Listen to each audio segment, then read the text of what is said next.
The wind had a way of slipping through even the smallest cracks in the wood. An old habit of the mountains, Graham Ellis had long stopped fighting. Outside, the snow fell in silent flurries, soft and steady, blanketing the pines that stretched like ancient sentinels along the ridgeline. The light was fading fast, but in Haven Ridge, it always did this time of year. Winter didn't just visit, it settled in. Graham pulled his coat tighter around him and locked the cabin door behind him, the wooden latch clicking with a familiar weight. His boots crunched across the snow-dusted porch as he paused to look out over the vast stretch of white that framed his home. No other houses in sight, just trees, wind, and silence. And somehow, that had always been enough. The peaks in the distance were shrouded in mist, their jagged edges softened by snow. He stood there a moment longer, watching the last sliver of sunlight disappear behind the hills. In the stillness, all he could hear was the distant groan of the wind curling down the mountainside. From inside, a voice drifted out, light, off-key, and entirely out of place against the hush of the storm. Nora. She was humming again, likely wrapped in a blanket near the fireplace with her crayons and construction paper scattered all around her. Graham felt the corner of his mouth tug upward. That small sound, that single stubborn thread of music, was the reason he kept going. He stepped back into the warmth of the cabin, snow clinging to the edges of his coat. The fire crackled low in the hearth, casting flickering light across the old wood-paneled walls. The cabin was worn, lived in, and patched together over the years with quiet determination, much like Graham himself. Nora didn't look up when he entered. She was too focused on the yellow sun she was scribbling onto a corner of her drawing, tongue peeking out in concentration. 8 years old, hair wild with soft curls, and eyes too big for a world that had already taken her mother away. "Hey, Bug," he said softly, brushing snow off his sleeves. "Hi, Daddy," she replied without glancing up. "Did Mr. Ray need help today?" He shook his head. "Too cold. He's staying in." "Oh," she said, the disappointment barely touching her tone. "I was going to show him my picture." "Well, I'll bet I'd like it even better," Graham offered, crouching beside her. She turned the page toward him, beaming. A crooked little house under a white-topped mountain, 3 stick figures holding hands beneath a bright yellow sun. One of them had curly hair, one had stubble on his chin, and the last, floating near the sun, had wings. "That's you, me, and Mommy," she explained, tapping each figure. "We're all outside together. Even though Mommy's not here, she still watches us." Something caught in Graham's throat. He placed a hand gently on her back, letting the warmth of her small frame ground him. "It's beautiful, Nora," he whispered. That night, as always, was quiet.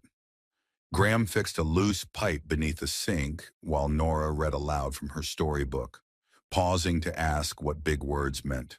After she'd fallen asleep, curled up tight with her stuffed bunny, thumb tucked close to her mouth, Graham lingered at her doorway, watching, listening to her steady breath. He moved back into the kitchen, poured himself a weak cup of coffee, and stared out the frosted window at the road that wound up into the hills. Snow swirled beneath the porch light, thick and fast now, the kind of snowfall that buried things. And that's when he saw them.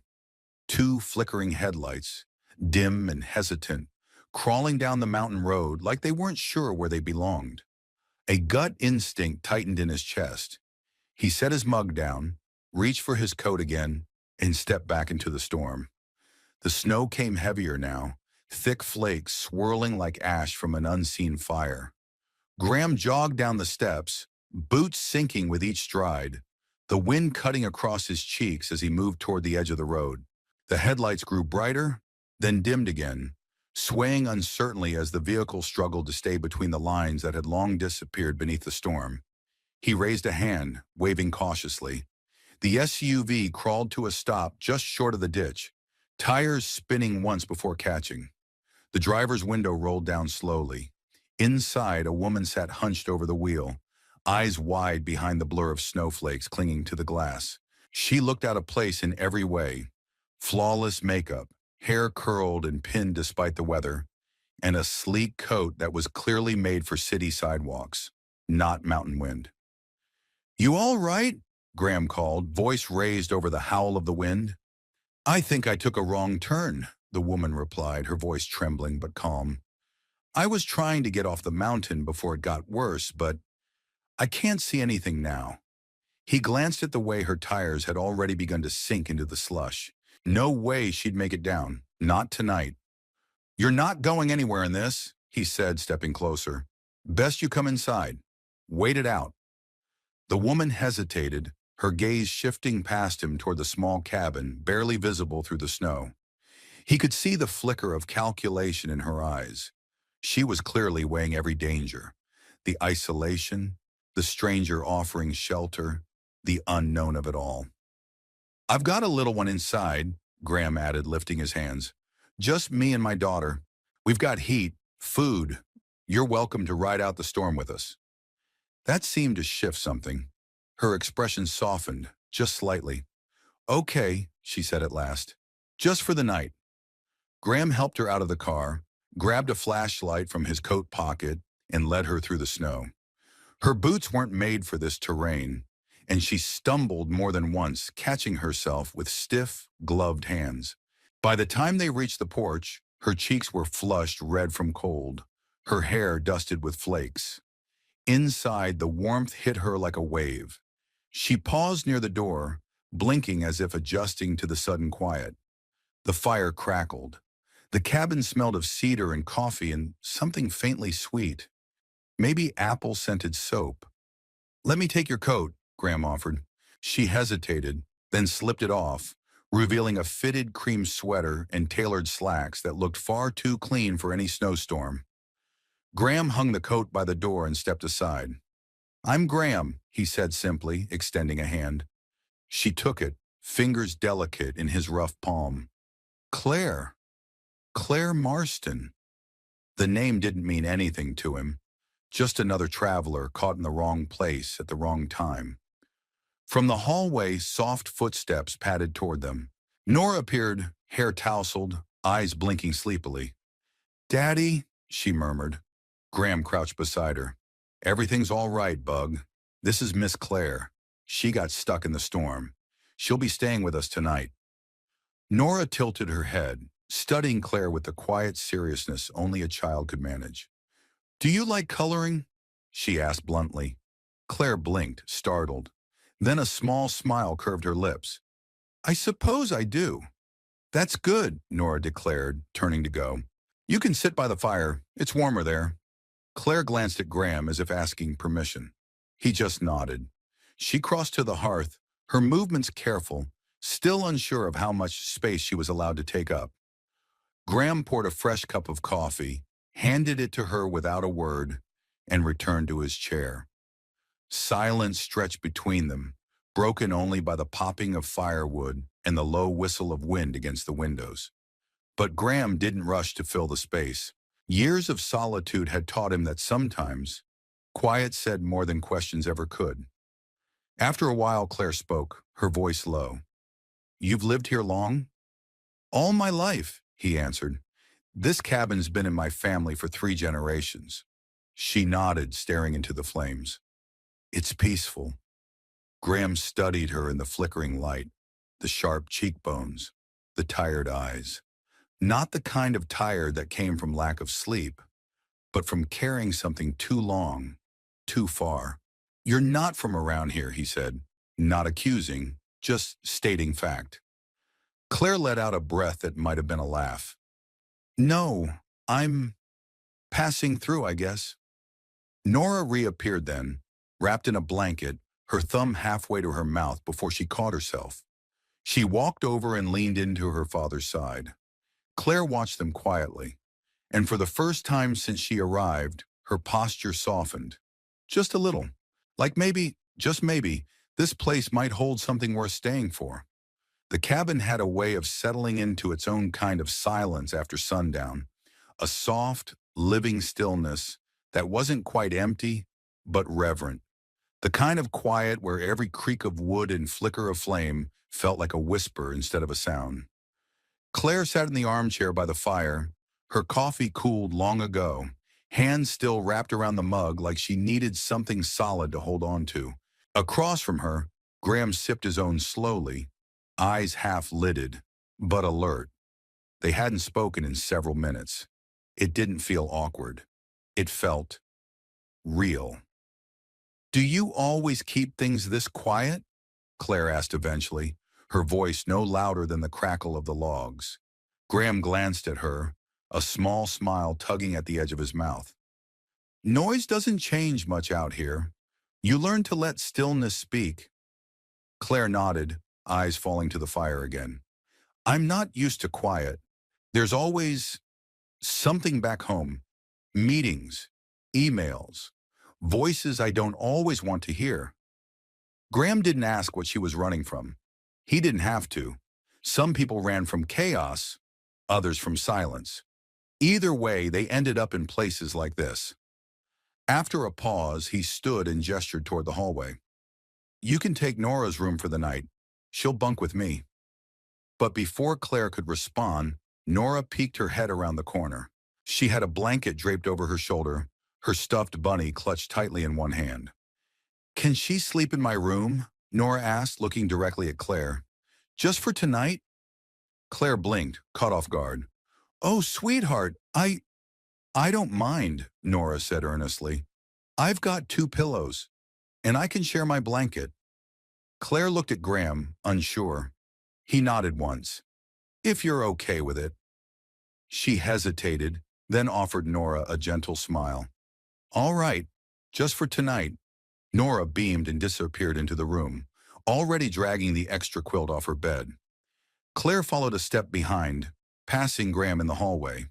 He gave her a quiet glance, one she couldn't quite read, but something about it made her chest feel oddly lighter.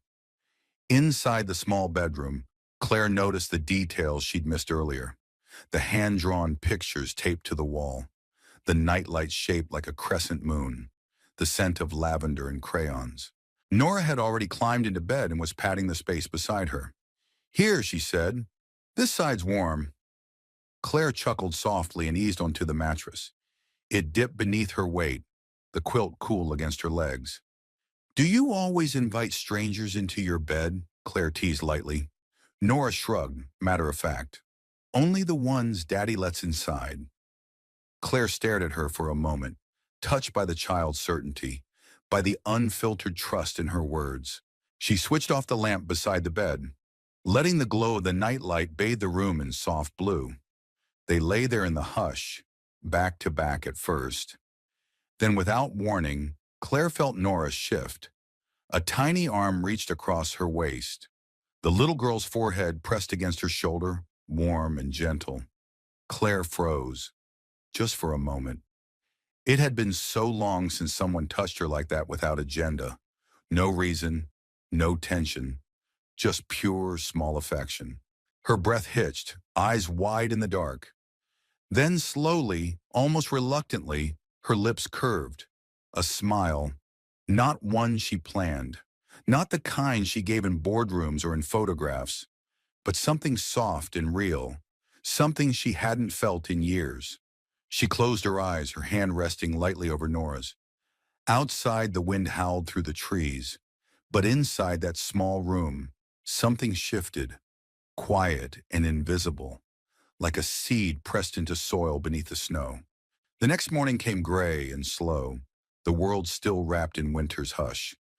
Graham had already stoked the fire and put on coffee when he heard the soft pad of footsteps behind him. He turned to see Claire emerging from the hallway, wearing one of his old flannel shirts over her clothes and rubbing sleep from her eyes. Her hair was slightly tousled, and there was a peace in her face he hadn't seen the night before. "Morning," he said. "Morning," she echoed, voice softer than before. "She sleep all right?" he asked, nodding toward the hallway.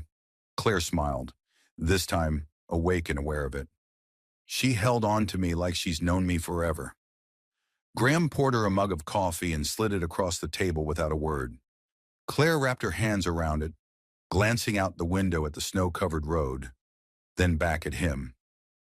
I didn't realize how much I missed this, she murmured. What? Graham asked. She paused. Being wanted without needing to prove anything first. Graham didn't say anything, but he met her eyes, and she knew he understood. From the hallway, a sleepy voice called out, "Miss Claire!" Claire turned, the smile already finding its way back. "Be right there, honey." And just like that, the stillness of the cabin no longer felt like loneliness. It felt like the beginning of something. Claire sat at the small kitchen table, her fingers wrapped around a chipped ceramic mug that smelled faintly of cinnamon and something darker, maybe roasted beans and pine smoke. The warmth seeped into her palms, and for the first time in a long while, she let herself simply sit. No phone, no laptop, no pressure. Just the sound of firewood crackling and Graham's quiet movements near the stove. Nora skipped into the room a moment later, barefoot and still wearing her polka dot pajamas, her curls wild with sleep. "Morning, Daddy," she yawned, climbing onto the bench beside Claire without hesitation. "Morning, Miss Claire." Claire smiled gently, brushing a loose curl from the girl's forehead. "Good morning, Nora." The child grinned, reaching across the table to grab a crayon and the half-finished drawing from last night. "I'm going to add you in now," she said. Claire blinked. "Me? You weren't in the picture before," Nora explained as if that much was obvious. "But now you're here." Graham glanced over from the stove, one brow raised but eyes warm. Claire chuckled, watching as Nora carefully drew another stick figure beside the others. She gave it long hair, a yellow scarf, and then added a sun in the corner that smiled a little wider than the last. "She's got talent," Claire murmured, still watching. Graham poured oatmeal into 2 bowls and set them on the table. "She's got heart," he said quietly. Claire looked up at him then, really looked. The soft lines of his face, the steadiness in his hands, the way his presence felt less like conversation and more like shelter. She took the offered bowl with a murmured "thank you," and for a while they ate in companionable silence. After breakfast, Nora bundled into her snow jacket with practiced speed, hopping from foot to foot as she tried to tug on a boot. "Can I show Miss Claire the barn?" she asked, turning hopeful eyes toward Graham. "There's still snow up to your knees out there," he said, sipping his coffee. "Maybe tomorrow if it melts a little." Claire leaned forward. "I don't mind the snow," she offered, "if it's okay with you." Graham studied her for a second. She didn't say it like someone trying to be polite. She meant it. He gave a short nod.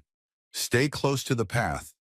Nora cheered, already pulling Claire by the hand toward the door. Claire laughed softly, grabbing the scarf Graham wordlessly held out. Their fingers brushed for a moment, just barely. But it was enough to send a pulse of awareness through her chest.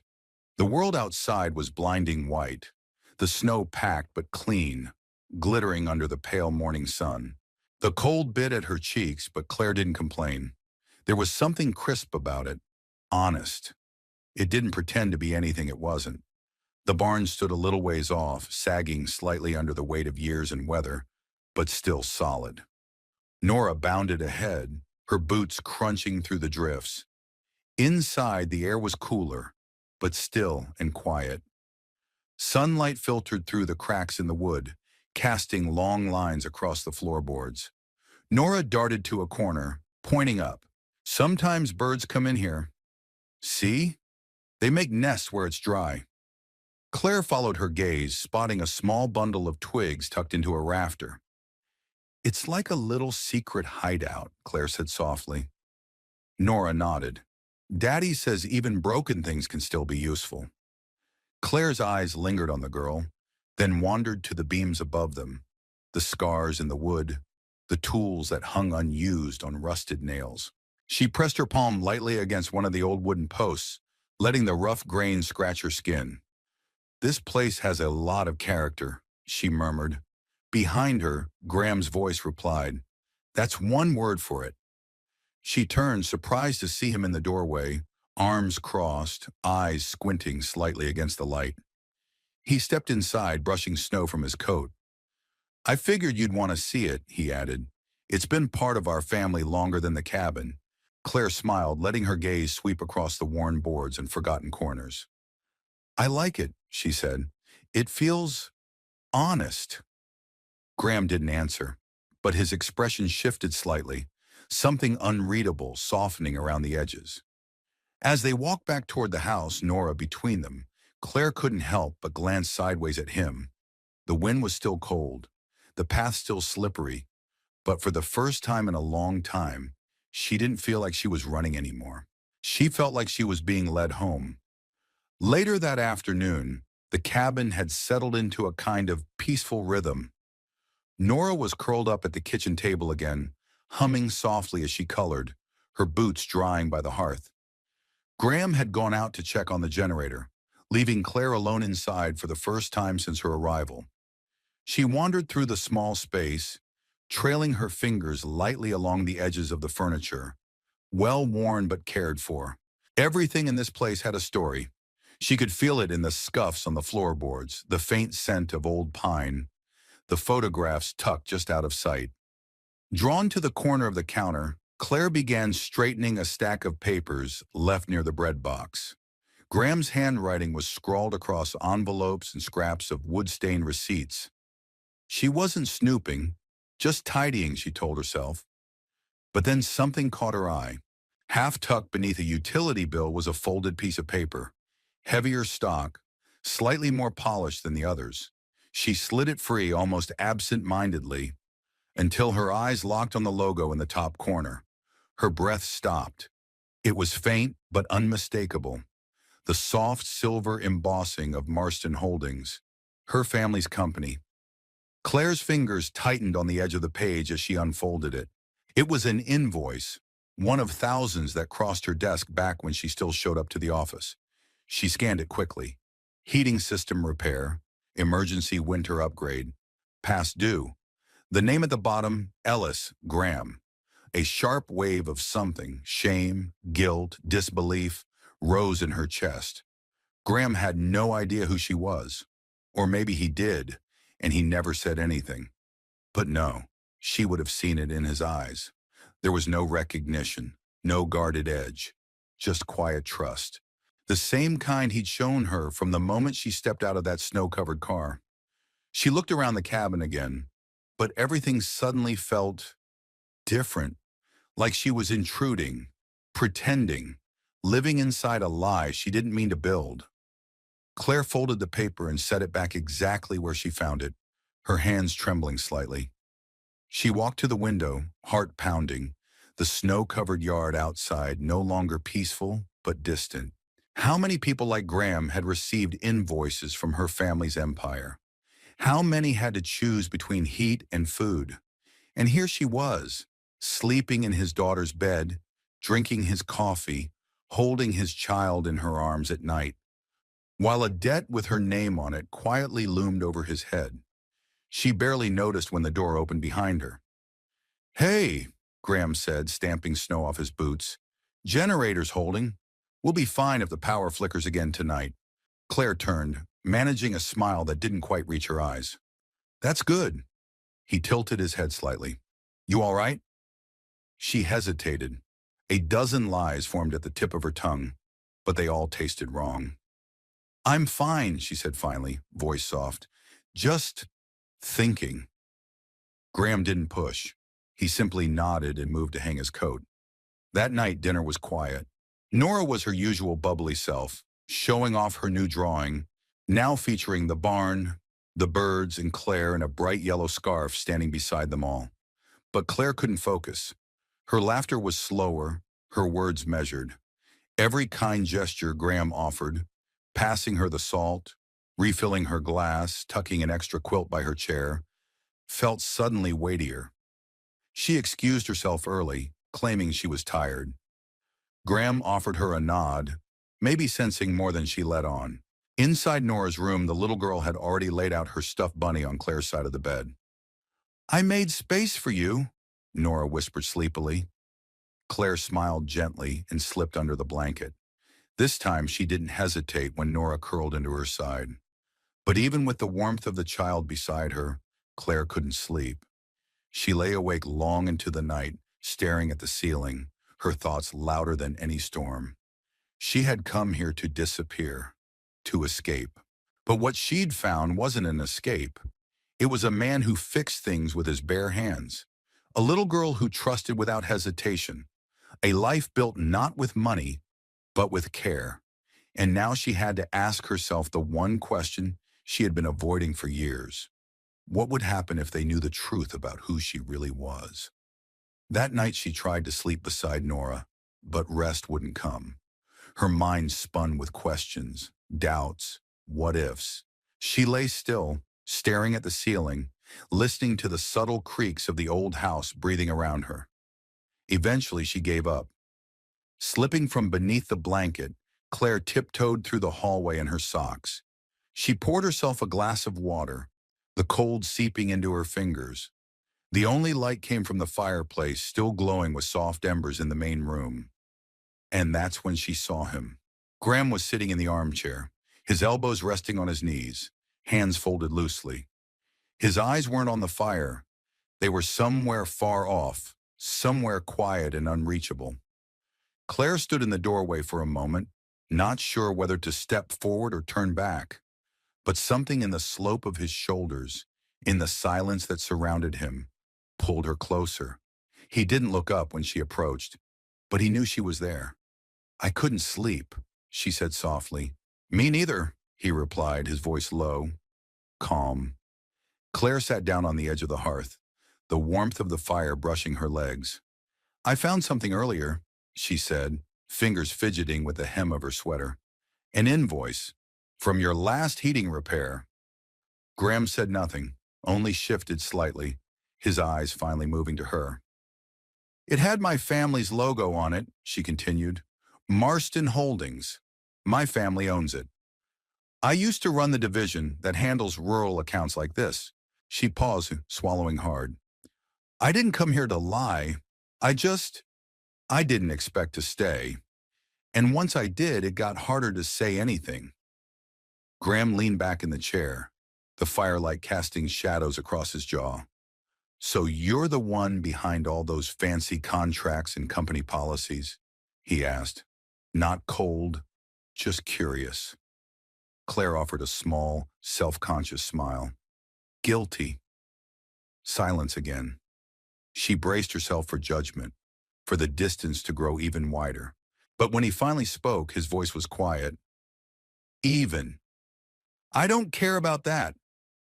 Claire blinked, unsure she'd heard him right. "What?" "I don't care where you came from, what your name's tied to, what you're running from." He looked at her now, really looked. "I only care about who you are when you're here." Claire felt her breath catch. "You didn't have to help me fix Della's porch," he continued. "You didn't have to cook breakfast with Nora or crawl through snow to see an old barn or listen to a little girl talk about birds and stars and people she misses." He leaned forward slightly. "That wasn't some corporation. That was you." Claire looked away, her eyes stinging with something sharp and vulnerable. "I didn't want it to be a lie," she whispered. "It's not," he said simply. They sat there in silence, the fire crackling between them. And slowly something in her began to ease. Not completely, not all at once, but just enough. She looked back at him. "I was scared you'd see me differently." He shook his head. "I see you clearer now." Her eyes shimmered, but her smile was real, quiet, unguarded. In the stillness of that late hour, beneath the weight of truth finally spoken, something fragile but strong began to grow between them. Not built on pretenses or perfect timing, but on presence, on showing up, and staying. The morning after their quiet conversation by the fire, something between them had changed. Not in some grand, sweeping way, but in the smaller details. The way Graham poured her coffee without asking how she took it. The way Claire lingered at the table longer than usual. The way their silences no longer felt heavy, but full. It wasn't perfect, but it was honest. Later that day, Graham grabbed his coat and reached for his tool belt. "I'm heading up to the old schoolhouse," he said. "Roof's starting to sag near the bell tower. won't survive another storm. Claire looked up from where she sat, helping Nora with her drawing. You're fixing it alone? I've been trying to keep it from falling apart the last few years, but no one really uses it anymore. That doesn't mean it should be left to rot, she said, a little sharper than intended. Graham raised an eyebrow, amused. Claire stood. I want to help. He tilted his head, skeptical. You sure? Not exactly boardroom work. She smirked. Well, I figured it's time I start building something real. The schoolhouse stood at the edge of town, half sunken in snow, its white siding chipped and worn. Claire stared at it with a mix of nostalgia and sorrow, like looking at a forgotten photograph. Graham unlocked the old front door, the hinges groaning in protest. Inside, dust danced in shafts of winter light spilling through broken windows. Desks were stacked against the walls and chalk still clung to a cracked blackboard. Place used to be full of kids, he murmured, his voice low, before families started leaving. Claire walked slowly to the center of the room, letting her fingers trail over the old wood. We can bring it back, she said, surprising even herself with the certainty in her voice. Graham looked at her. Not just with money, she added, with hands, with heart. He studied her face, saw the quiet fire behind her eyes. All right, he said, let's start. Over the next few days, Claire returned to the schoolhouse every morning, boots laced, gloves on, hair tied back. She scraped, painted, lifted beams, and hammered with clumsy but determined hands. She watched, learned, and did everything Graham showed her. Word got around town faster than either of them expected. By the third day, Della showed up with a pot of soup and a sharp smile. Figured you two could use fuel. Then came Ira with extra nails and stories about how he'd sat in this same building 50 years ago. Teenagers offered to carry scrap wood. Mothers brought warm muffins and extra mittens. Old men wandered in just to sit and talk about the past. The schoolhouse became more than a building. It became a symbol, a heartbeat, and Claire, once a stranger in expensive boots, was suddenly part of something. One afternoon, Graham found her outside, sanding a splintered window frame. You've been out here since dawn, he said. Claire wiped her brow with her sleeve, cheeks flushed from cold and effort. I forgot what it felt like to actually make something with my hands. You're good at it, he said simply. She looked at him, surprised. I thought you didn't think I could handle real work. I didn't say that, he replied. I said most people wouldn't try. But you did. Claire's smile was slow but sure, and for a long moment they just stood there in the cold, the air between them clearer than the sky above. That evening, as the town gathered at the schoolhouse to celebrate the progress, lanterns flickered along the path and laughter echoed in the crisp night. Nora tugged at Claire's sleeve, holding up a new drawing. It was of the schoolhouse, painted fresh, lights glowing in every window. Beside it, 3 stick figures stood hand in hand. One had Graham's beard, one had Nora's curls, and the third had Claire's yellow scarf and a heart drawn right over her chest. I added you, Nora said simply. You belong here now. Claire knelt down, eyes misting. Thank you, sweetheart. Nora tilted her head. Do you think maybe one day I could call you Mom? Claire froze, a lump rising in her throat. Her eyes met Graham's and something quiet passed between them. She reached out, gently brushing a curl from Nora's face. I'd be honored. From behind, Graham placed a hand on Claire's back. Not a gesture of possession, but of something steadier, something permanent. And as music played softly in the background and neighbors shared warm drinks and stories beneath the winter sky, Claire realized something she hadn't dared believe before. She wasn't passing through anymore. She had arrived. The following week, the snow still lingered on rooftops and fields, but something in the air had shifted. It was subtle, like a breath released after being held too long, like the slow melt before the thaw. Word had spread quickly. The schoolhouse would reopen come spring, And to mark the effort, the town decided on a celebration. Nothing grand, just something to bring people together. Della called it a festival of lanterns, a nod to the light they'd all brought back into Havenridge, piece by piece. Claire had never planned a festival before, not one without planners and budgets and a PR team. But this was different. This was real. She helped hang paper lanterns across Main Street, stringing them between telephone poles and tree branches, her fingers red from the cold, her scarf tied tight. Graham worked beside her, hammering wooden stakes into the ground for food tables and warm drink stands. Nora darted between them, arms full of hand-painted lanterns she'd made herself. "That one's for Mama," she whispered, holding up one with a golden sun. "So she can see us." Claire's throat tightened, but she smiled and nodded. She'd love it. As dusk crept over the mountains, the lanterns flickered to life. First one, then another, until the street shimmered with soft amber light.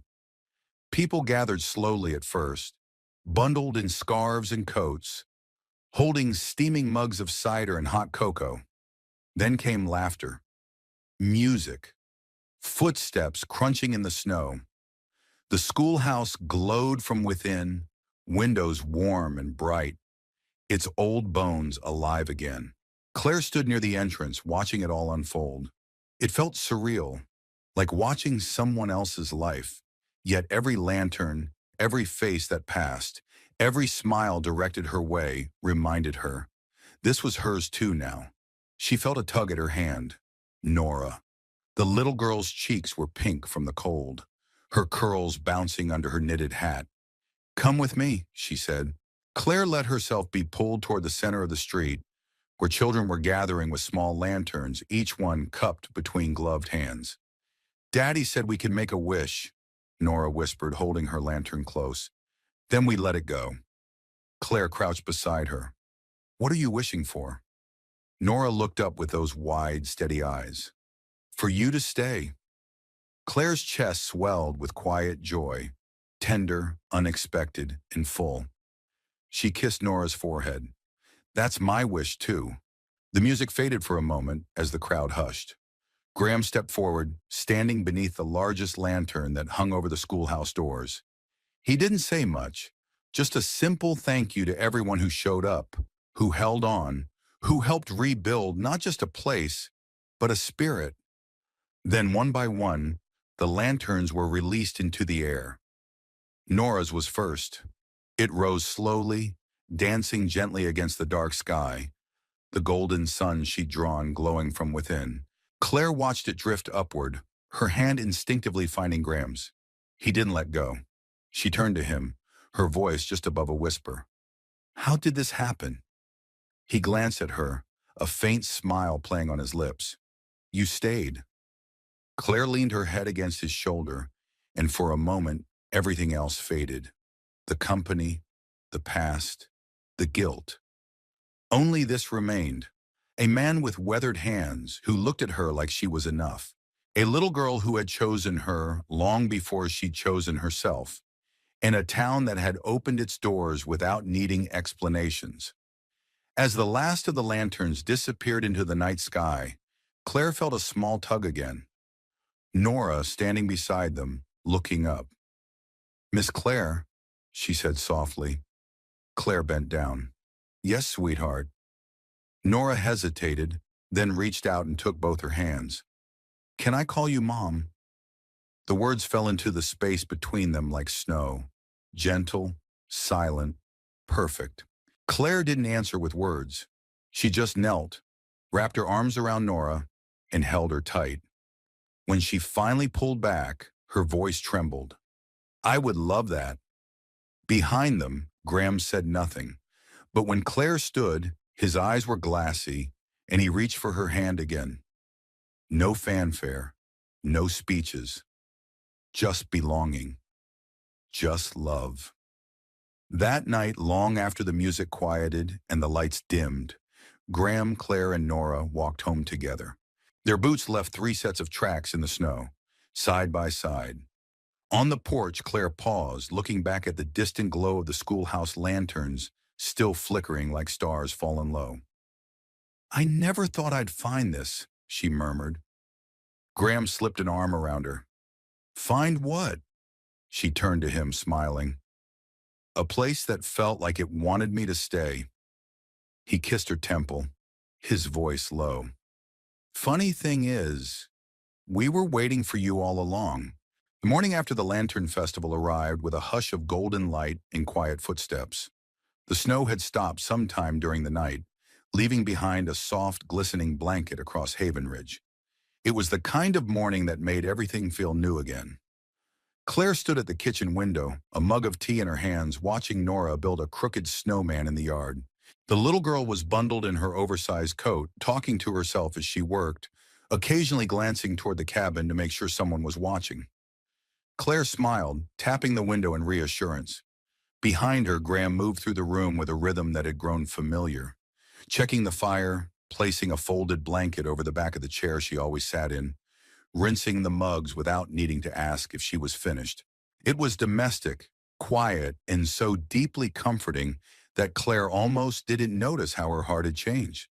When she did, it wasn't with surprise, but with a kind of peace, like she'd finally come home to a place she hadn't realized she'd been looking for. She waited until later that afternoon, when the sun had begun to dip low and golden through the trees, casting long shadows across the snow.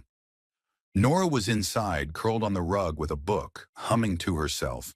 Claire found Graham out near the barn, stacking the last of the firewood.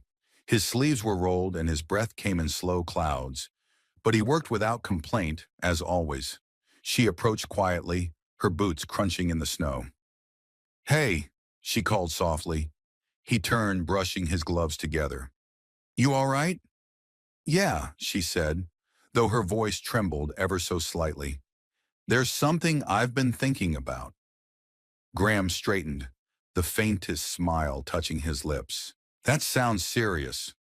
She stepped closer, her fingers fidgeting with the hem of her coat. "It is."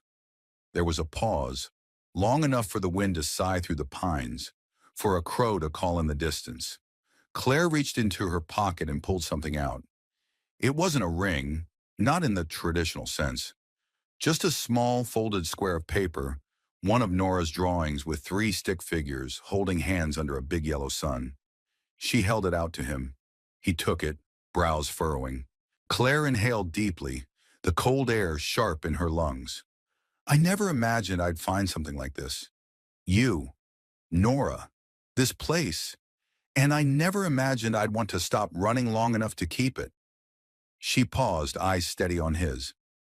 "But I do. I want this. Every quiet morning, every snowy walk, every bedtime story and leaky pipe and lantern-filled night." Graham didn't move, but his expression softened. Claire smiled, nervous and sure at once. "I know it's not traditional. I know I didn't come here with a plan, but if it's all right with you." She pulled a simple silver band from her pocket, a ring that had once been hers, worn but meaningful. "I'd really like to marry you." There was a silence so full it felt like time paused to listen. Graham blinked, the hint of a laugh in his throat, but it never made it out. He just looked at her, eyes warm and steady. "You're asking me?" he said quietly, almost teasing. She nodded. "I'm not great at waiting around." He reached for her hand, calloused fingers closing over hers, anchoring her. "I didn't think I'd ever have space in my life for something like this again," he said, voice low. "But you showed up, Claire, and you didn't just stay. You made this life better." He looked down at the drawing, then back at her. "So yes," he said. "Absolutely yes." Relief and joy flooded her chest all at once. She laughed, blinking quickly to chase away the tears already rising. Behind them, the cabin door creaked open, and Nora's voice rang out across the yard. "Did you ask him?" Claire turned, eyes wide. "How did you—" "I saw the ring in your coat yesterday," Nora grinned, running toward them, breath puffing in the cold. "Does this mean we're really a family now?" Claire knelt, arms wide. Nora threw herself into them, wrapping around her like she always had, as if she'd been hers all along. Graham joined them, pulling both into his arms. The three of them stood in the snow, wrapped in something deeper than warmth, something rooted, chosen, earned. And in that quiet, snow-covered yard behind the old barn, without dresses or suits or fancy music, the promise was made. Not someday, not maybe, but now, together. Spring arrived in Haven Ridge not with fanfare, but with quiet conviction. The snow melted slowly, retreating from porches and roofs, revealing damp earth and green shoots brave enough to stretch toward the light. The river, once silent under ice, began to murmur again, winding through the hills like a song returning to memory. Claire stood in front of the schoolhouse, now fully restored, her hands lightly brushing the fabric of a simple ivory dress. Borrowed from Della, slightly altered, a perfect fit in its imperfection. She had pinned a small flower in her hair, Nora's doing, and wore the silver band Graham had returned to her the day after she proposed, now etched inside with one word: stay. The whole town had shown up. Della bustled around the tables with trays of hand-baked pies and bouquets made of wildflowers. Ira brought folding chairs and a speaker that only played old country music.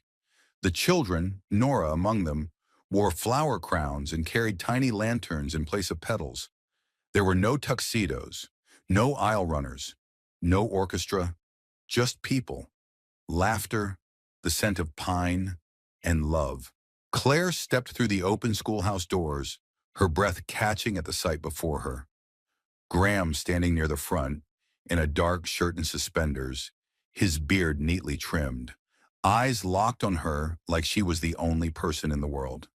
And next to him, standing proudly, clutching a small bouquet she had made herself, was Nora. The little girl beamed when she saw Claire. "You look like a real bride," she whispered as Claire reached them. Claire knelt, her voice trembling.